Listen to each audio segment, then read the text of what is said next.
샬롬. 오늘은 누가복음 16장 말씀을 통해서 의로운 청지기가 되라. 믿는 성도들이 어떻게 세상에 살면서 세상 속에서 우리는 신앙생활과 믿음생활을 지켜가고 있습니다. 어떻게 세상 속에 살면서도 세상에 타협하지 않고 또한 세상 속에서 우리가 하나님 앞에 칭찬받을 수 있는 그렇게 살아갈 수 있는지에 대한 얘기를 오늘 이 말씀을 통해서 증거하기를 원합니다. 1절부터 18절 말씀에 세 가지 주제로 여러분들 소개합니다. 하나는 올바르지 못한 청지기가 그의 삶을 살기 위해서 꾀를 낸 것과, 그리고 하나님께서 작은 일에도 충성하라는 말씀, 그리고 율법과 복음의 차이가 무엇인지에 대한 거로 은혜 받기 원합니다. 청지기가 있었습니다. 청지기는 일반 종들보다 한 단계 위죠. 즉, 주인이 자기 할 일을 가장 많은 종들 중에서 택해서 믿을 만한 사람이고 능력 있고 비전 있는 사람에게 택한 것이 청지기 서번트입니다. 집사라고 부르죠. 그래서 있었는데 이 청지기 예화를 드는데 누가복음을 볼 때, 여러분들이 성경을 볼 때 누구에게 말씀했는지를 먼저 보시기 바랍니다. 오늘은 수많은 사람들이나 어떤 특별히 병든 사람이 아니라 제자들에게 이렇게 표현했습니다. 즉, 예수님을 알고 하나님을 알고 하나님 안에서 새롭게 살려는 사람, 즉 나와 여러분들 같은 사람에게 중점적으로 먼저 하신 말씀입니다. 물론 제자들뿐만 아니라 안 믿는 또는 하나님에 대해서 지혜가 부족한 모든 사람들에게 해당되겠지만, 그러나 먼저 제자들에게라고 말씀하신 건 뭐냐면 하나님을 알고 섬기려 하는 사람들에게 구별되어야 될 행동이 무엇인지를 증거하고 있는 것입니다. 그래서 비유를 뭐냐면 어떤 부자에게 청지기가 있었는데, 세상에서 그렇죠. 사장이 있고 회장이 있는데 거기에 유명한 부장이 있고 직장인들이 있을 수 있죠. 그래서 그 사람이 능력이 있고 비전이 있어서 그 사람에게 자기의 모든 일을 맡기게 됩니다. 이 성경에 나오는 부자와 청지기 비유할 때 청지기들에게는 그의 부자의 생명이나 가족들 빼고는 모든 것을 다 맡기는 것이 보통 청지기의 역할입니다. 그러니까 부자가 신리하는 거죠. 신임하는 거죠.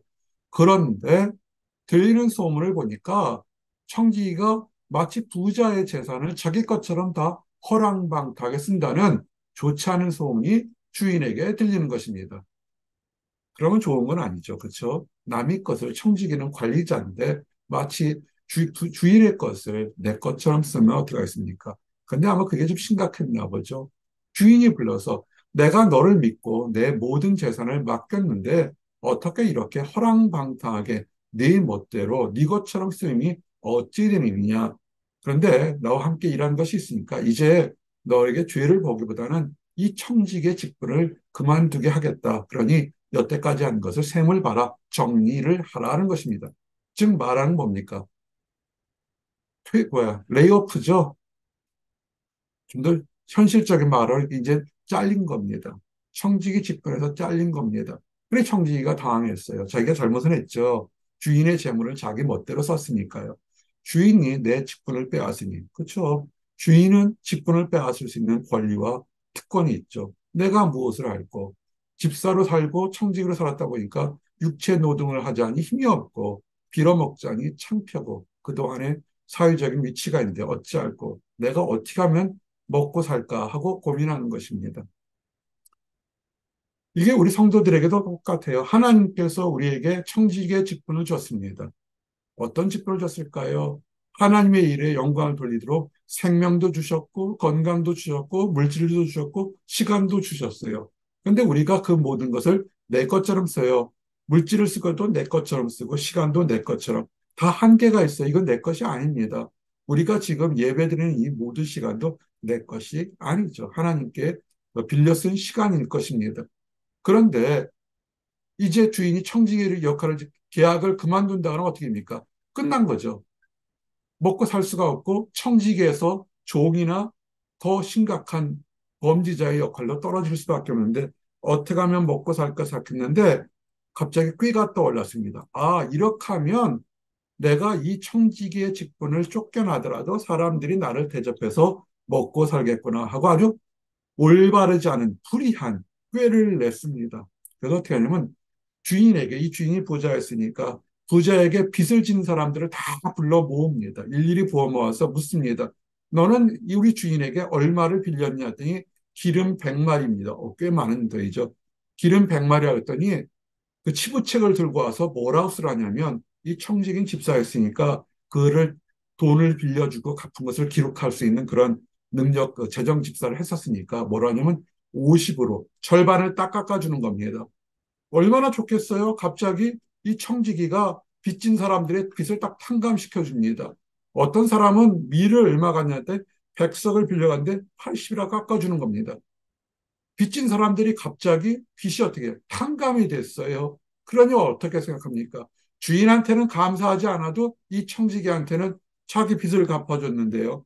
여러분이 빚 졌는데 빚을 갖다 어떤 사람이 대신 갚아줬는데 여러분 고맙다고 하지 않겠습니까? 당연히 하겠죠. 참 이거 사실은 악한 거죠. 세상적으로는. 근데 주인이 껄껄껄 웃습니다. 이 옳지 않은 청지기가 일을 지혜롭게 했다. 왜? 어떤 일을 지혜롭게 하냐면 자기가 살 길을 찾았구나 하는 것입니다. 올바른 방법은 아니에요.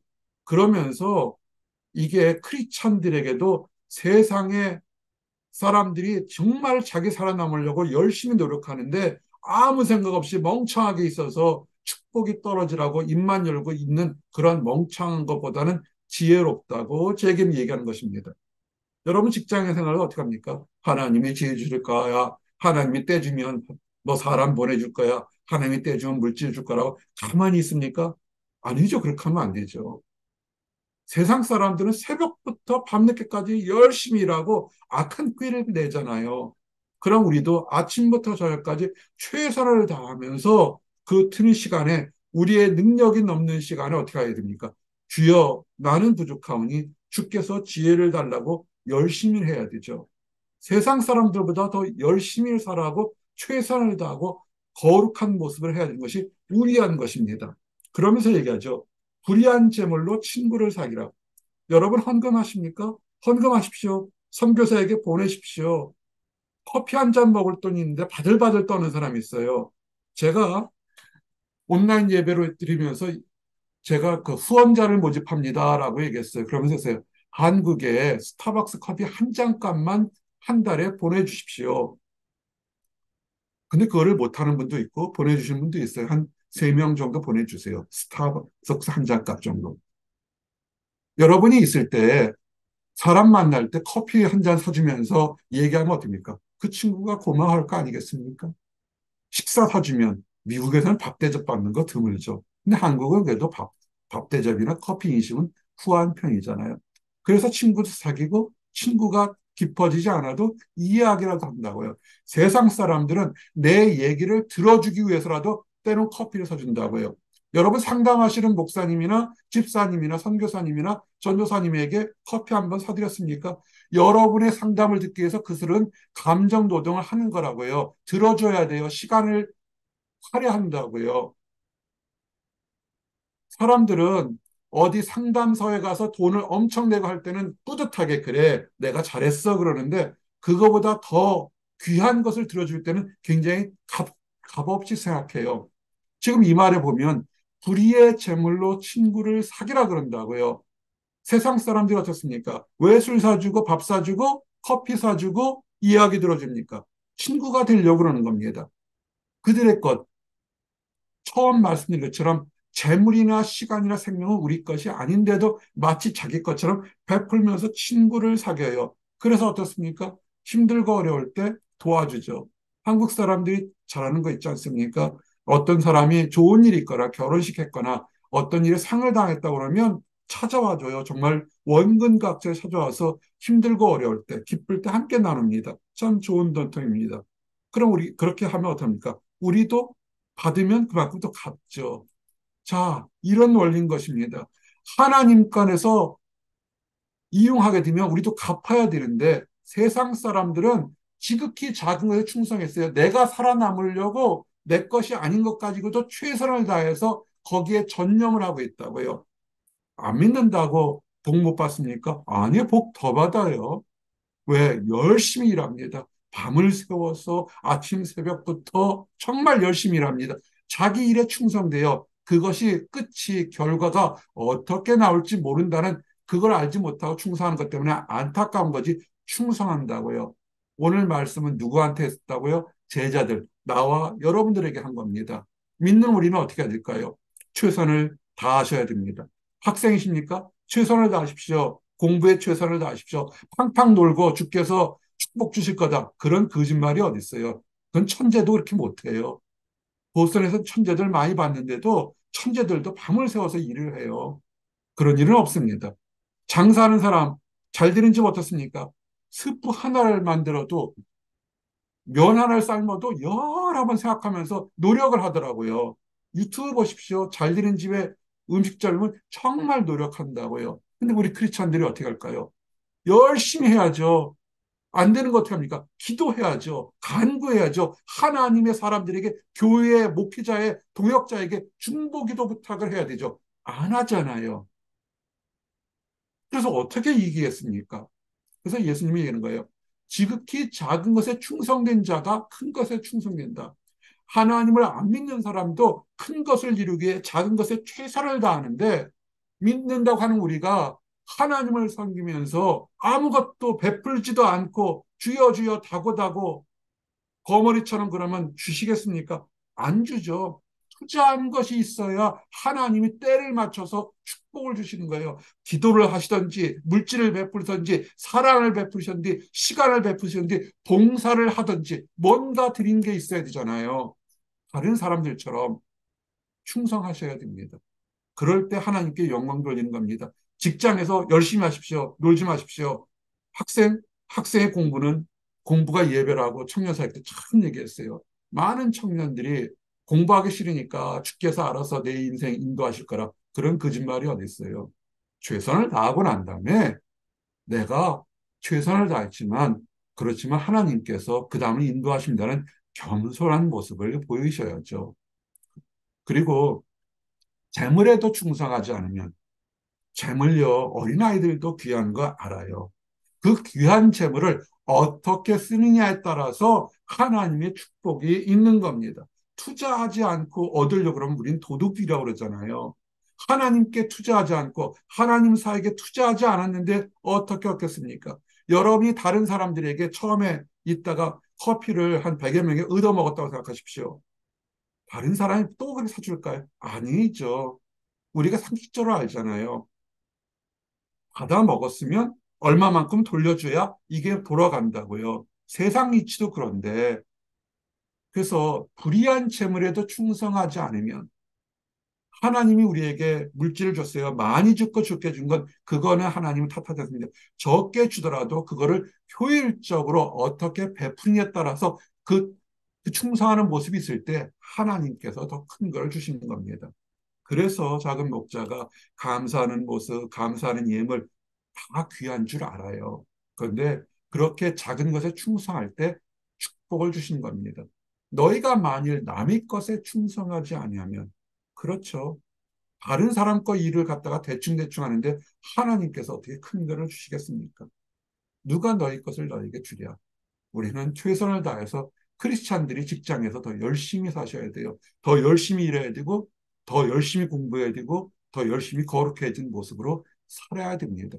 그러면서 우리가 하나 구별해야 될 것. 너무 세상처럼 열심히 돈, 성취하면 믿는 것과 안 믿는 것과 구별이 없잖아요. 근데 우리는 누구를 섬깁니까? 하나님을 섬기는 거죠. 세상 사람들은 돈과 명예와 권력과 다른 영광을 섬기기 위해서 최선을 다하지만 그거는 병립될 수는 없죠. 돈과 하나님은 동시에 섬길 수는 없습니다. 두 주인을 섬길 수 없고 두 주인이 서로 싫어요. 세상이 싫어합니다. 그래서 하나님과 재물을 겸하여 섬길 수는 없습니다. 현대 교회가 타락한 이유가 뭡니까? 하나님과 재물을 동시에 얻는 것이 축복이라고 가리키는 일부의 몰상식한 사람들 때문에 또는 그렇게 반하는 사람들 때문에 교회가 타락하고 있는 것입니다. 초대교회 때보다 수억 배 커졌어요. 그런데 영적인 파워는 없습니다. 하나님께서 재물을 주시면 감사지만 재물이 하나님보다 우위의 우선순위는 될 수는 없는 겁니다. 우선순위를 따지셔야 됩니다. 그리고 율법과 복음의 차이에서 이제 중요한 것이 제자들에게잖아요. 말씀을 성경 읽을 때 말씀의 비밀과 은혜를 깨달으면 누구 얘기한지를 그 대상을 늘 보십시오. 제자들에게 했는데 제자들과 대조되는 군인이 뭐냐면 바리새인이에요. 예수님의 제자들은 무식했었고 성경 지식이 적었지만 바리새인들은 성경 지식이 아주 정통한 사람이 있는데 근데 거기에 뭐냐면 그들은 돈을 좋아했더라. 돈도 좋아했으면서 명예도 얻고 사람들에게 칭찬을 얻는 그런 그룹이니까 돈과 하나님을 동시에 섬길 수 없다. 자기들의 가치관은 다르니까 비웃는 거죠.